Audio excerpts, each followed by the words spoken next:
बिस्मिल्लाहिर्रहमानिर्रहीम। हम्द व सना रब मेहरबान के नाम और दरूद व सलाम शान कायनात जान कायनात नबी मुकर्रम हज़रत मोहम्मद मुस्तफ़ा सल्लल्लाहु अलैहि वसल्लम पर। आप इस वक्त मौजूद हैं आमिर उस्मान यूट्यूब चैनल पे। ज़िला गुजरात इस वक्त लॉ एंड आर्डर के हवाले से बदतरीन सूरत हाल से दो चार है। कल डिंगा में बैंक अल हबीब से बैंक की कैश वैन जो कि बैंक से कैश लेकर आ रही थी, उसको रस्ते में घात लगाए डाकुओं ने गन पॉइंट पर रोका और अमले से 60 लाख रुपए कैश लेकर फरार होने में कामयाब हो गए। दूसरी जानिब कल गुजरात के मारूफ और मसरूफ़ तरीन रोड रेलवे रोड पर वालदैन से सरे राह जाते हुए मोटरसाइकिल सवारों ने उनका बच्चा छीन लिया और वो भी फ़रार होने में कामयाब हो गए। आखिरी खबरें आने तक पुलिस दोनों वारदातों की तलाश में मसरूफ़ है। नाज़रीन, ये सिर्फ़ एक दिन के दो बड़े वाक़यात हैं ज़िला गुजरात के। एक तहसील खारिया में पेश आया, दूसरा तहसील गुजरात में।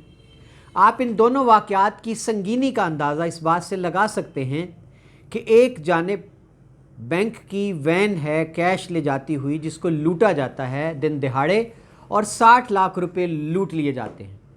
दूसरी जानिब वालदैन हैं जिनसे ज़िंदगी की कुल मता, कुल असासा, उनका जिगर गोशा, उनकी आंखों की ठंडक, उनका बेटा जो गोद में है, उसको छीन लिया जाता है। और डाकू और अगवा कुनिंदगान दोनों का पता और सुराग ताहाल नहीं लगाया जा सकता।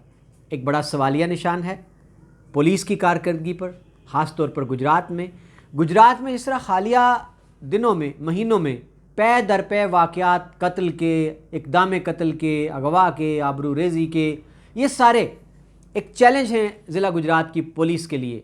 और हमारे अवामी नुमाइंदे वो क्या बेचते हैं और क्या कभी उन्होंने जाकर पुलिस को ये पूछा है कि आपकी कारकर्दगी क्या है? आवाम को अमन आमा का मसला है, लॉ एंड ऑर्डर का मसला दरपेश है, आवाम को अपनी इज़्ज़त और जान और माल के लाले पड़े हुए हैं। लेकिन जनाब क्या करें, उनको दफ्तरों में जाकर प्रोटोकॉल लेना होता है SDPO से, DPO से, SHOs हजरात से, तो वो क्यों और कैसे पूछेंगे?